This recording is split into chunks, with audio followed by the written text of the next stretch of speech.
I got the horse right here. The name is Paul Revere. And here... Hello, racing fans, and welcome back to another edition of Handicappers Corner, brought to you by the Derby Barn Grill. I'm Mike Heads, along with Drew Forster. We're going to go through the Monday, May the 23rd races at beautiful Hastings Racecourse.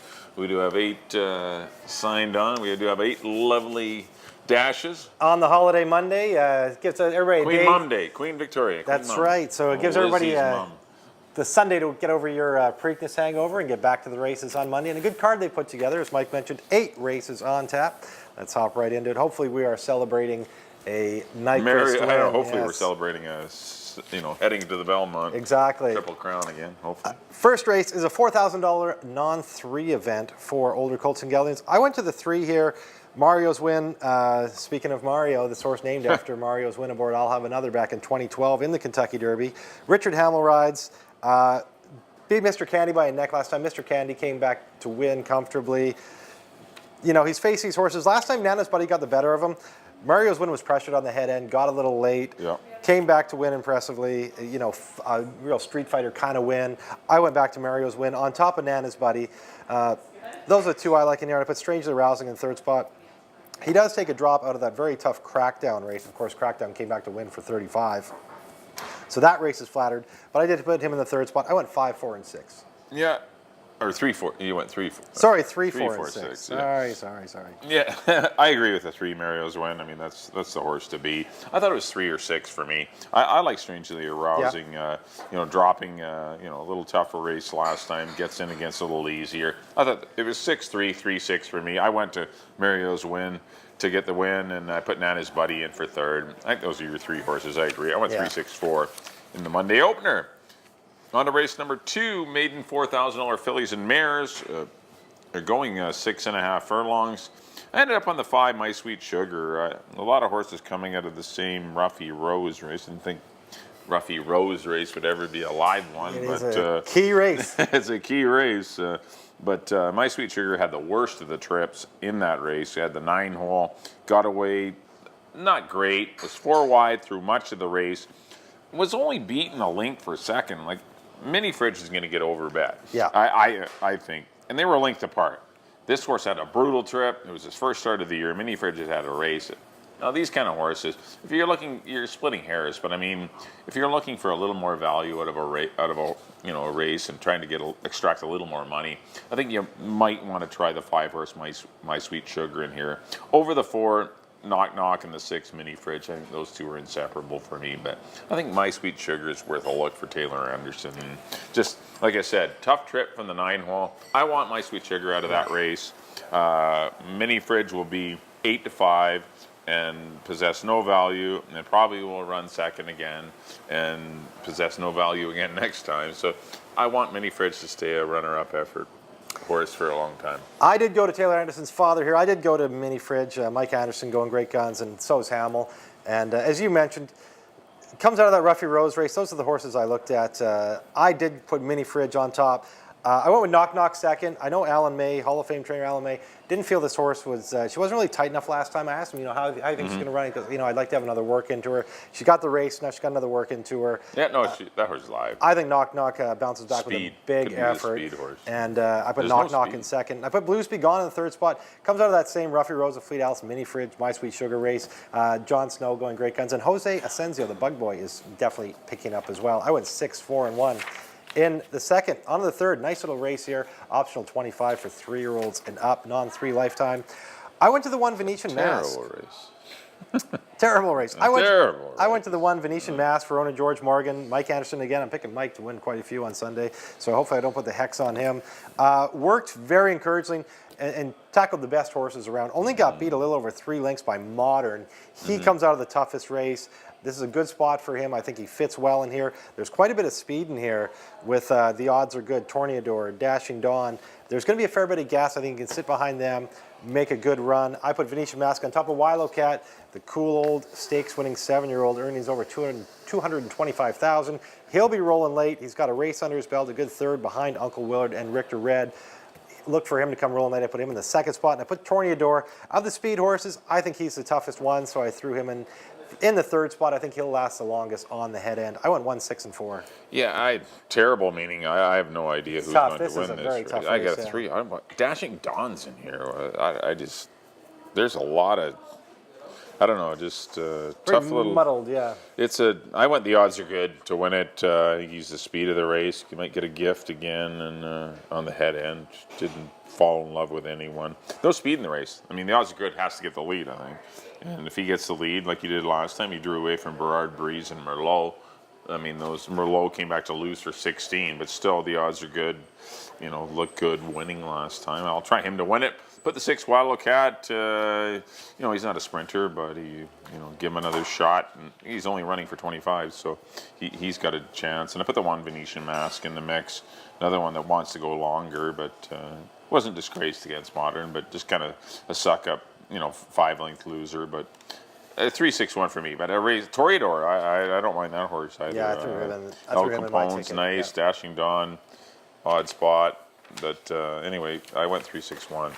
On to the 4th race, maiden $25,000 fillies and mares. Here going 6 1/2 furlongs. Had a lot of trouble with this one too. Yeah. There's tough races today so far. I went 9 Indy Black. I like the horse. I hope that things work out for the new connections. Good runner-up effort to Valid Val, but had every shot to win as the heavy favorite, but did not, which concerns me. But still took the horse because I couldn't find anything else. I went the 5 Princess of Prado second.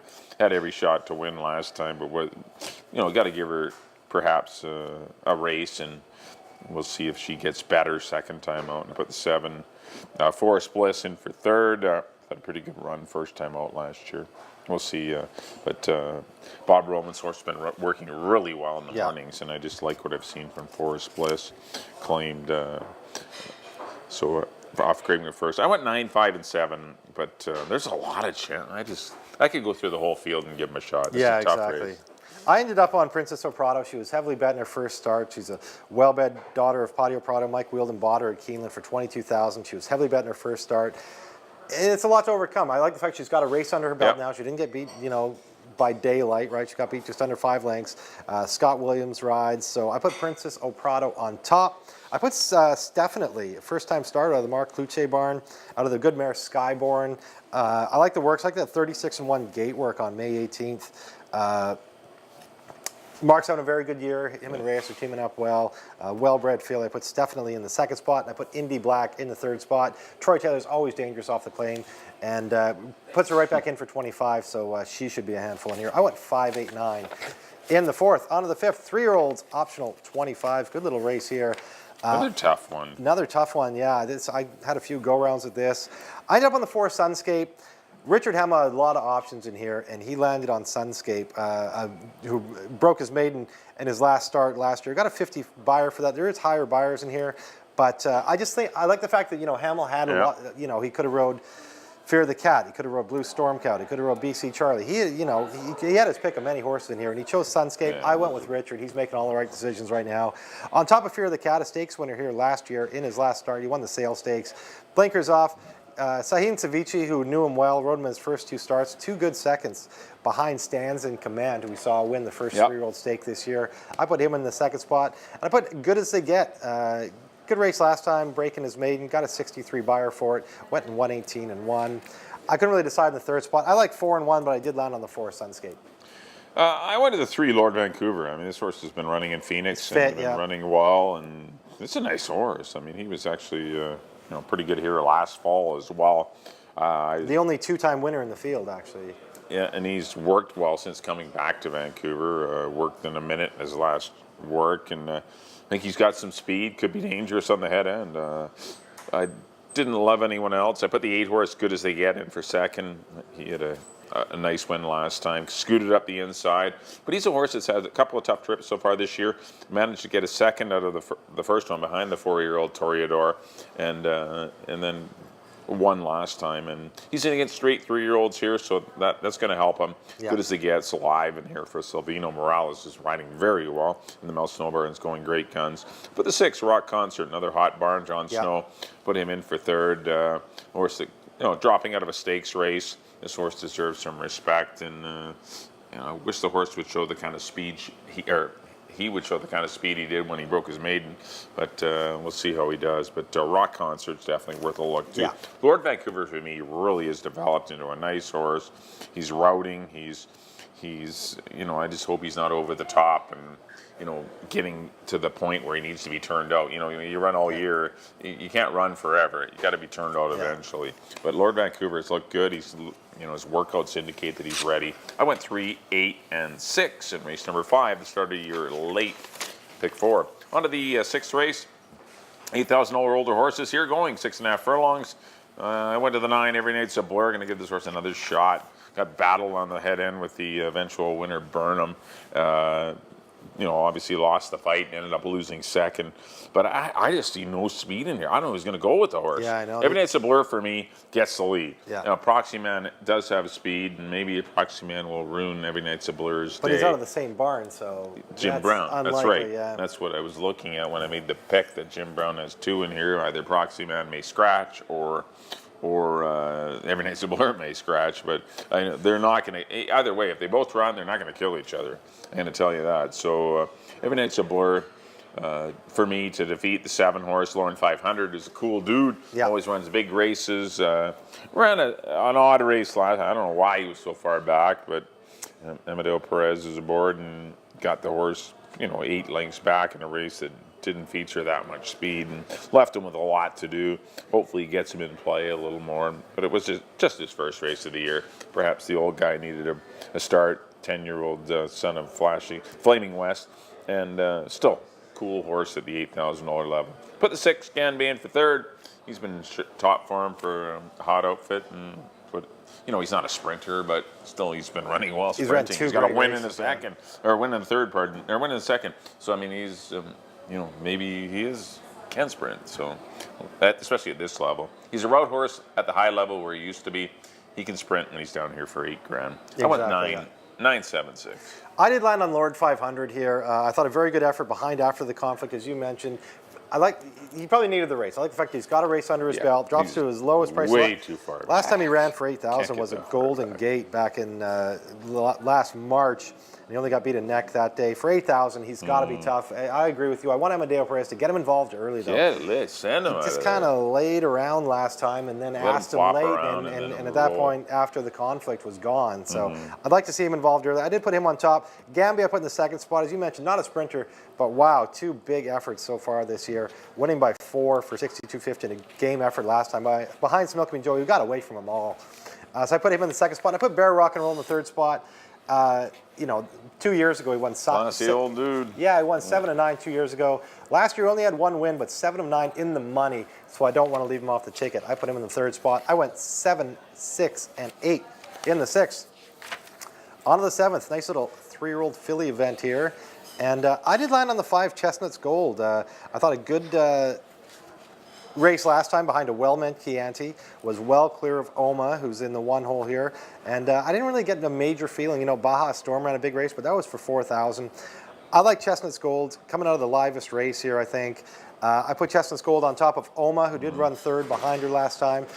She's only had 2 starts in her life, so Oma has a lot of upside for trainer Deidre Bell. Put Oma in the 2nd spot, and I put We're As Good As Gold. Hall of Fame trainer Frank Barabee going good. Just broke her maiden in her last start last year. That was for 20 as a 2-year-old. Frankie's trying to kind of see where she fits, but he's having a good year. So I put her in the 3rd spot. I went 5, 1, and 6. Yeah, I flip-flopped your top 2. I went to the 1 home. I'm going to give her a shot to win it.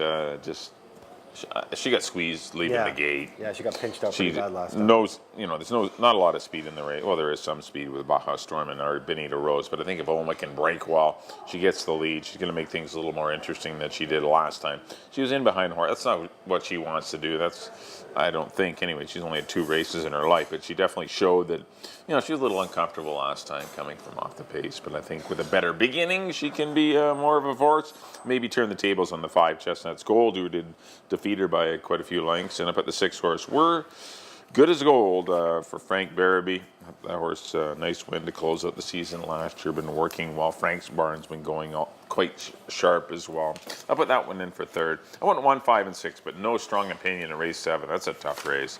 On to the 8th and final, $4,000 fillies and mares, on to Lifetime, going 6.5. I'm on the 5-horse Angels Victory. I think this horse can get the lead in here. Had to battle last time with the eventual winner, Holly's Last Call, and nobody wants to go with Holly's Last Call. And she had to do it for the opening 3/8 of a mile. And when you get, if you watch racing enough, you get buried on the midway on the back or early backstretch. You're not hanging around for much. Yeah, that's when that's a good you point, get the heart ripped out of you. And that's why this horse, I think, ran 7th, beating a million lengths, because she's better than that.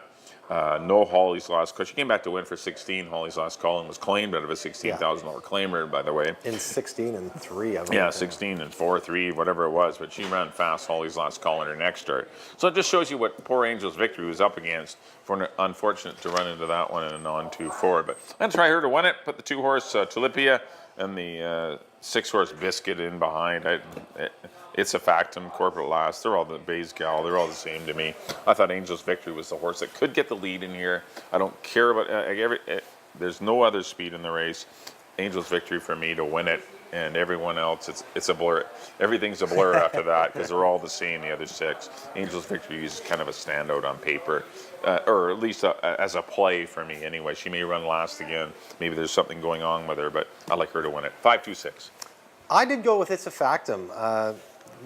Looked like a decent little filly last year, was very speedy, got caught by Cyclist India in her first start, and then, went to the lead and ran off and hid in her second start. She's a lightly raced filly. This is only her 3rd start of her career. Started out for 16 in that Chianti Chestnuts Gold race. Drops in for 4,000 for James Reddekopp. Anita Bolton definitely due for some luck, as she's 20 starts, 6 seconds. I like to see the bug boy on this one. I went It's a Factum. On top of Corporate Last, Mark Lucci doing very well. Another lightly raced filly. Had a 1 start last year in that race against Oma. First start this year for Maiden 4, made no mistake. Got the bob over Joe Adall. I put her in the 2nd spot, and I put Tulipia, who ran a good 2nd behind Jazz, who was very well meant last time, in the 3rd spot. I went 4, 7, and 2.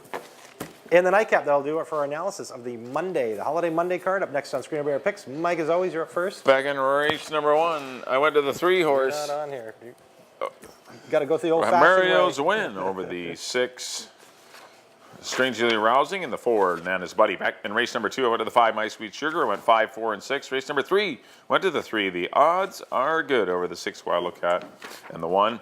Race number 4, I went to the 9, Indy Black, over the 5, Princess Oprado, and the 7, Forest Bliss. Race number 5, number 3, Lord Vancouver, to win it over the 8, Good As They Get, and the 6, Rock Concert, in the 6th race, and number 9, drawn way on the outside, Every Night's a Blur, over the 7, Lord 500, and the 6, Ganby for 3rd. Race number 7, number 1, Oma, 1, 5, and 6, and in the 8th and final, number 5, Angel's Victory, hopefully a long shot winner of the finale. 5-2-6 for me in the Monday closer. On to Drew's picks. In the 1st, I went to the 3, Mario's Win, over the 4 and the 6. In the 2nd, number 6, Mini Fridge, over the 4 and the 1. In the 3rd, I went to the 1, Venetian Mask, over the 6, Wilo Cat, and the 4, Tornador. In the 4th, number 5, Princess Oprado, over the 8 and the 9. In the 5th, I went to Sunscape, number 4, over the 1 and the 8. In the 6th, I went to the old horse, number 7, Lorne 500, over, I went with all senior citizens. Yeah, Lorne 500, yep. Over Gamby and Bear Rock and Roll. Yeah, there's 30 years of age between the 30 three years of of them experience. In the 7th, number 5, Chestnuts Gold, over the 1 and the 6. And in the nightcap, I went to the 4, It's a Factum, over the 7 and the 2. Well, thanks everyone for tuning in to Handicappers Corner. Hopefully we've given you a little bit of insight, some winning insight anyway, into the Monday program. Should be a great day. Once again, first posted at 1:50 on the Monday program. Our next live cards will be Saturday and Sunday. What is that, the 28th and 29th? Yep. 28th and 29th. So our next 2 live cards will be next Saturday and Sunday at beautiful Hastings Racecourse. So once again, thanks for tuning in. On behalf of Drew, we'll see you next time here at the Derby Bar and Grill for Handicappers Corner.